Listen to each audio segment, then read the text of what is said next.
Well, we're going to discuss the 44 Magnum on today's episode of Ref Shop Outdoors.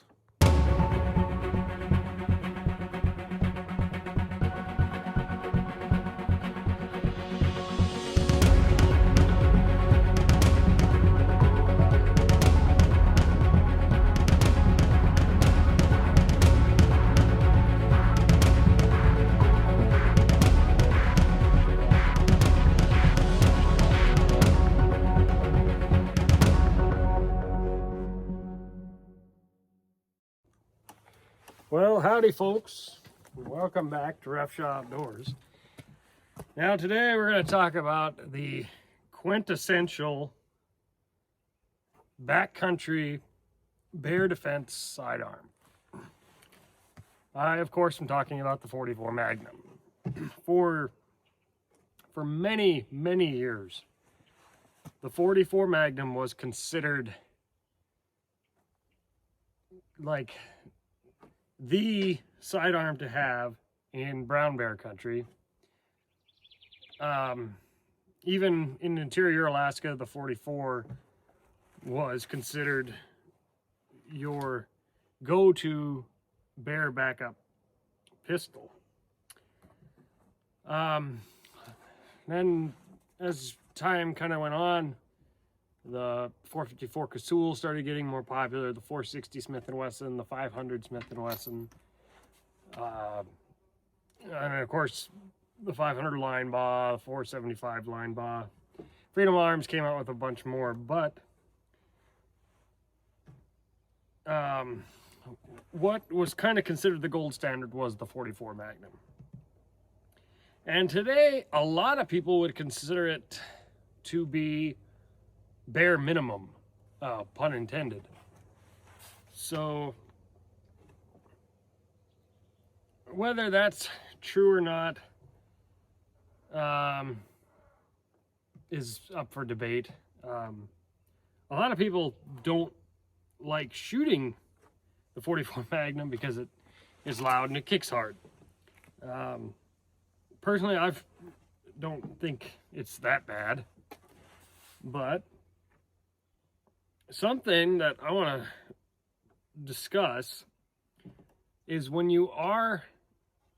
if you do pick a 44 Magnum for your bear defense sidearm, the most important thing is choosing the right bullet.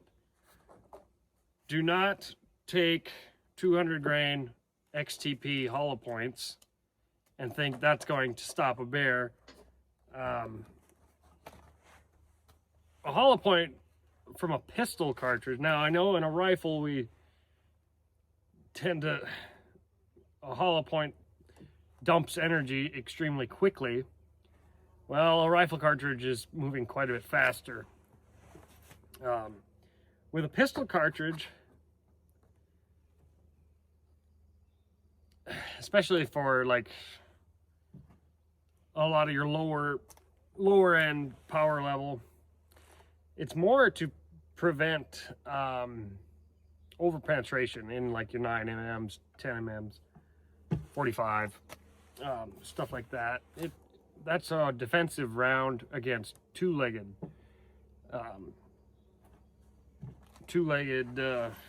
assailants. But for a bear, well, I should say these 200 grain XTPs, they work for if you're hunting deer with a handgun. It's a quick energy dump. They're moving pretty quick. What does it say here? 1500 at the muzzle. That's moving pretty good. At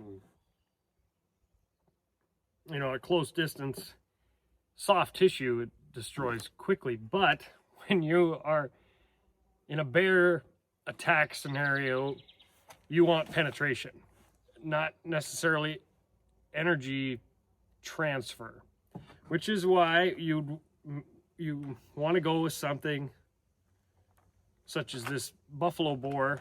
This is let's see, 265 grain mono metal, going 14-25 feet per second. So that is a solid copper bullet, and quite hard. Obviously, hard cast is kind of the go-to that most people use, and I might be Captain Obvious when I'm talking about this, but if you're using the wrong kind of ammunition, do not expect your sidearm to do what you intended. So now we'll kind of get in, I'll talk a little bit about these 6 guns here. Well, this here one and this here one are Colt Anacondas. This is current production model. I forget how long the barrel is on it. But as far as double action revolvers go, the Colt, Python, and Anaconda, Python is .357, they have been considered the Rolls Royce of double action revolvers for a long time. They're obviously not cheap. Depending on where you live, it could be $1,200 to $1,500. Some people don't like the rear sights on these new ones. I guess I haven't really shot one enough to figure that out. But the cool thing about these Colt Anacondas is how smooth they are. I'm not knocking on Smith & Wesson. Smith & Wesson makes an awesome double action 6-gun. But if you're used to Smith & Wesson and you pick up a Colt and you feel just how smooth these are, you will be amazed. They're, you know, some people don't like how they open as much as Smith & Wesson, and if you're used to Smith & Wesson, I probably wouldn't like this either, but that is that's something for just personal preference. If you look at the leads that are cut into the cylinder on this, it is almost all the way to the locking notch where the hand comes up and locks the cylinder in place, and that probably has something to do with them being so smooth. And then if we move on, this is a hunting 6-gun, obviously. With this scope, it's not, if you're not a handgun hunter, it is not by any means a quick target acquisition. This is strictly for hunting. Hunting with a handgun, obviously. Now this is an older Colt Anaconda, dressed up with camouflage. But it doesn't have the long leads, but it is still just as smooth as the new one with the long leads. You can see the grips, or stocks is the correct term, are kind of coming loose on this, and I don't know if these are Hogue. Yes, they are Hogue mono grip. Recoil of 44 Magnum is fairly stout if you're used to shooting 9mm. But that is that. Now we'll move on to probably what my favorite, because if you haven't noticed by now, I'm a single action guy. The Ruger Super Blackhawk. These in 44 Magnum are obviously the bigger brother to the Blackhawks in 357, which are built on a different frame. You can see, like, I've got my new Vaquero, and I don't know if we can see from there, but if we got the cylinders, the 44 is a little wider, and the frame is, the cylinder's longer, and the frame itself, I don't know if you can see that, but it's longer. Now the original Vaqueros were built on this frame. The new Vaquero, this is 45 Colt. This is the mid frame. The small frame would be like your single sixes. So one thing that that I really appreciate, I guess I'll hold on to this, with the Super Blackhawk is it's very reminiscent of the old Colt Dragoons with the square back trigger guard and the longer grip frame. It is what I would call the 1860 Army grip or the Dragoon grip. So I can, even with my big mitts, I can get my pinky around it.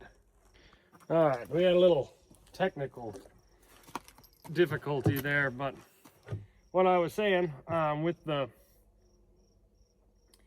Dragoon size grip, I can get all of my fingers around it, and if I come up to fire now, you know, it's gonna hold on a lot better with the stout recoil of the 44.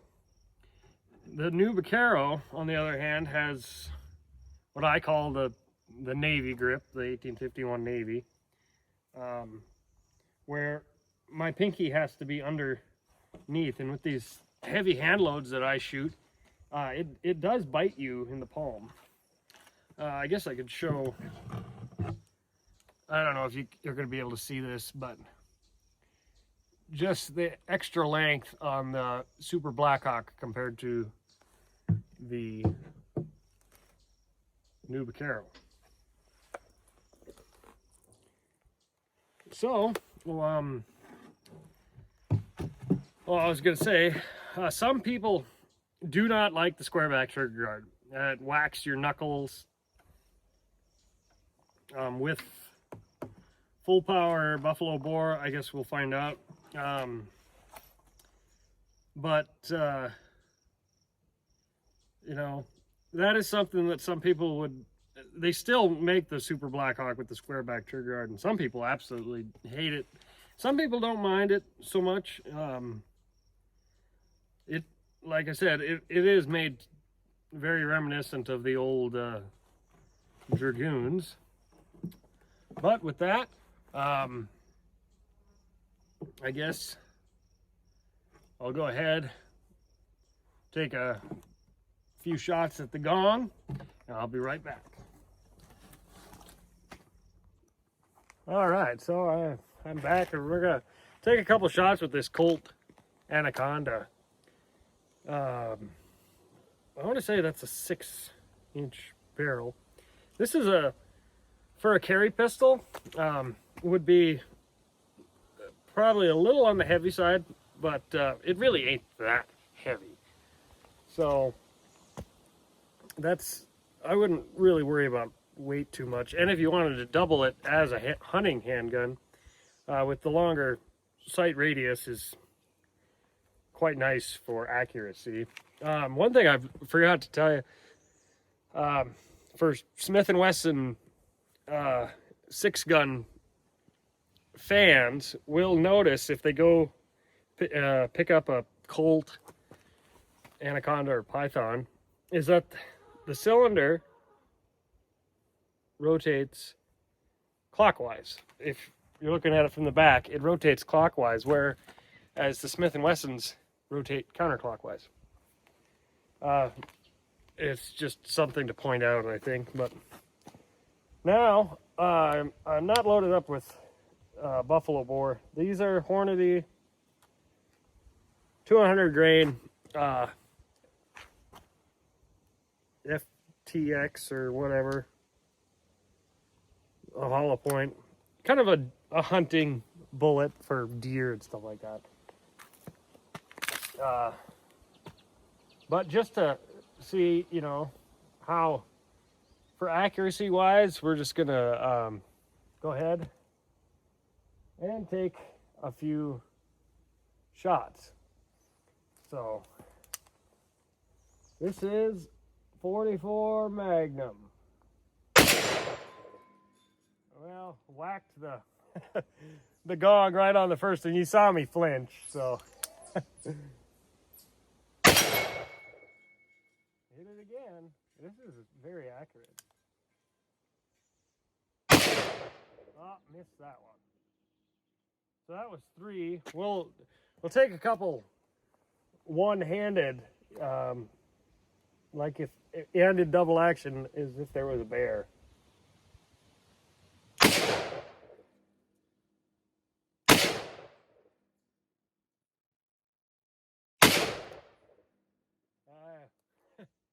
I didn't hit the gong with the one-handed shots, but yeah, you definitely know that the 44 Magnum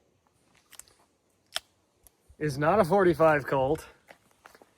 It's not a 357 Magnum. It's a 44 Magnum. I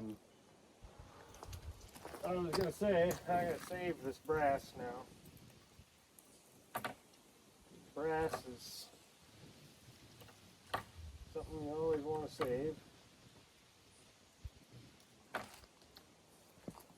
With the recoil of the 44, even with a Hogue grip like this, you definitely know you're shooting a 44.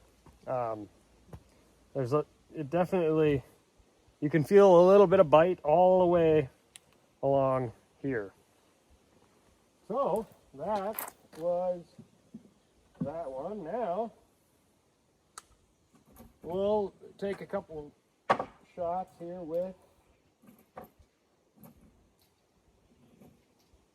what is that? 1, 2, 3, 4.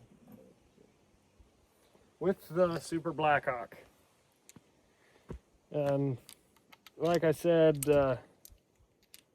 some people don't like the square back trigger guard.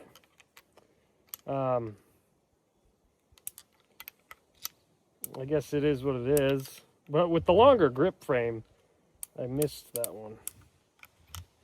It's a lot nicer.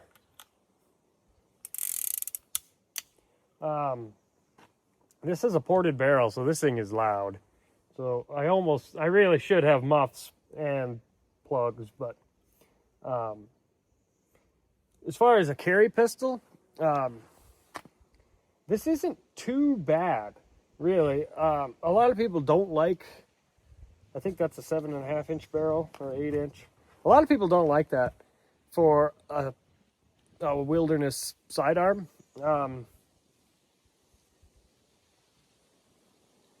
I don't know how to say.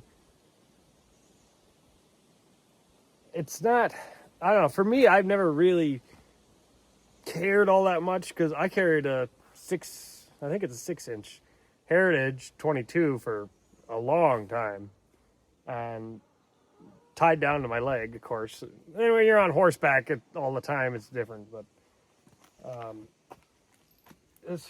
these aren't that heavy.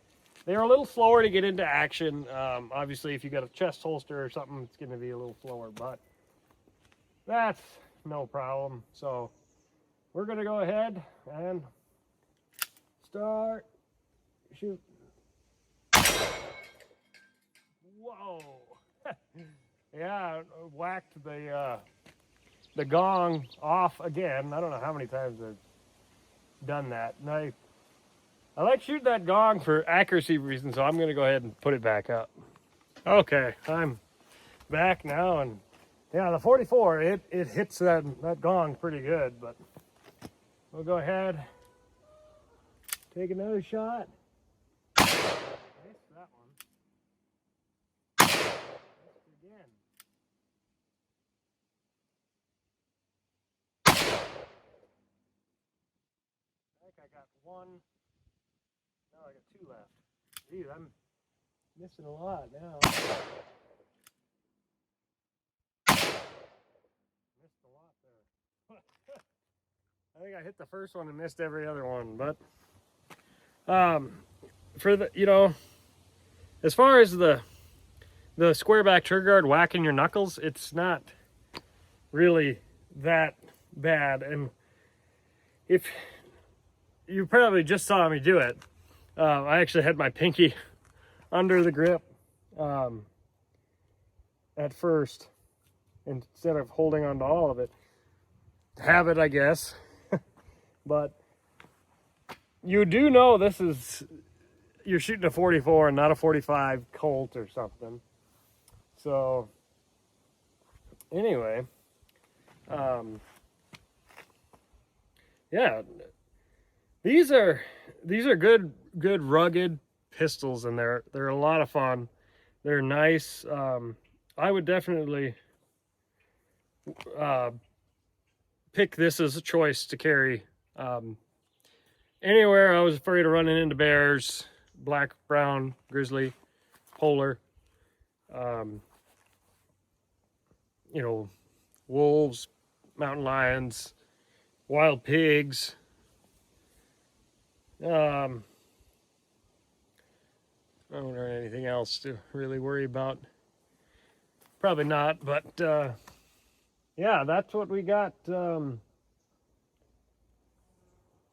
for that. I am going to load up some of that buffalo boar mono metal so we can see how that that's going to have a little more recoil, so it'll be interesting to see how the square back trigger guard feels with it. I'm missing the... Oh, missed it again. This one doesn't have the indexing pawl, where it can, so if you kind of miss it, it doesn't go, well, I guess it does have it, but if you get too far over, it does have the indexing pawl. But see there, I went over too far, can't get it back. So we gotta go, I missed it again. All the way to there. So this I got from a friend who likes to remain anonymous, but this stuff is hard to find in certain parts of the country, but you know, a lot of times your bigger box stores will have it. This is a 265 grain mono metal. It's all copper, wide meat plat on there, sharp edges. This is a bear defense bullet.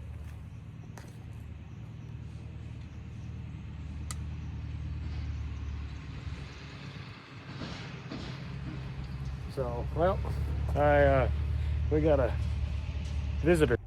Okay, I forget where I was before my visitor showed up, but I was talking about, you know, if you're carrying a 44 Magnum for bear defense, this is the type of stuff you want. Buffalo boar, mono metal or hard cast.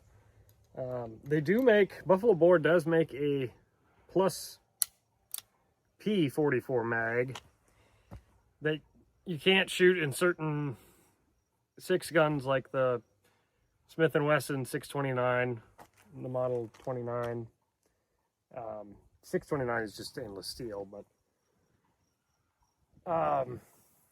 anyway, but Ruger pistols are, you know, 6 guns are so rugged, and especially the Super Blackhawk like this, they're just a rugged sidearm to carry.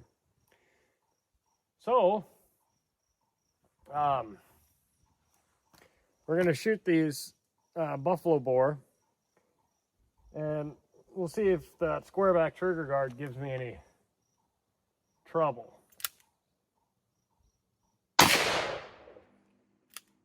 No, I'm still missing the gong though. Oh, really whacked it. That thing.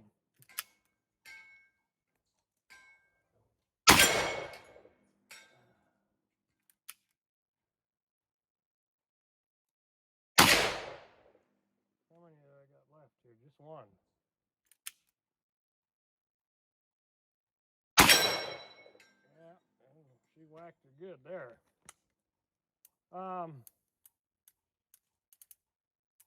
You know, it's more recoil, but the square back trigger guard didn't whack my knuckles at all. Yeah. Didn't give me any trouble. One thing with the ported barrel, you feel, the ported barrel is not a standard option from the factory, but it does help keep the recoil down. So that's a nice touch. You know, these Ruger, this is one of Ruger's most popular models, single action 6-guns that they make, and it's not a bad option. This would be something I would carry in Alaska, you know, if I really didn't want to monkey with hand loads and 45 Colt, which if you have a strong enough 45 Colt, like the old model Vaqueros, some Blackhawks 45, you can get the really hot stuff. But no, for a 44 Magnum, this is not hard to shoot. And like I said in previous videos, I think that the average person is better off with a 44 Magnum 6-gun, either single or double action, then there's a chipmunk right there. If it was loaded, of course this is loaded. But I was going to say, the 44 Magnum, the average person is better off with it because it's a lot easier to shoot a 6-gun accurately than a Glock, especially at any distance. There's a reason the Glocks hold 15, because you need 15 to hit the target. And then you got 357 Magnum level power, a little light for the big Alaskan brown bears. A lot of Alaskans do say the 44 Magnum is minimum, which I would tend to agree with that point. But it's easier for the average person to shoot a 6-gun accurately than it is a Glock. Now, Glock fans are gonna hate me for saying that, and it could be because I cut my teeth on single action 6-guns, but no, I much would prefer carrying a single action 6-gun in 44 Magnum than I would a Glock. And I carried a Glock for, well, 3 seasons. So, up in Alaska. They are light, you know. I never actually even used it, but so I guess that is a nice touch. But really, the 44 Magnum it's the classic bear stopper for a reason. Doesn't take that long to learn how to shoot them effectively and accurately. Now, you did see me flinch once, but once you start shooting them, you'll get over that. Anyway, that'll be today's video. You know, if you haven't liked and subscribed, it really helps me if you do that. Comments. I'm sure I'll get some great comments, but where was I going with this? Yeah, like, subscribe, it helps. We're going to do a little more stuff with 44 Magnum in the future. So, you know, if you want to make sure if you're subscribed so you don't miss that. Anyway, that'll be today's episode. I'm Pete Refshaw with Refshaw Outdoors. Keep your powder dry.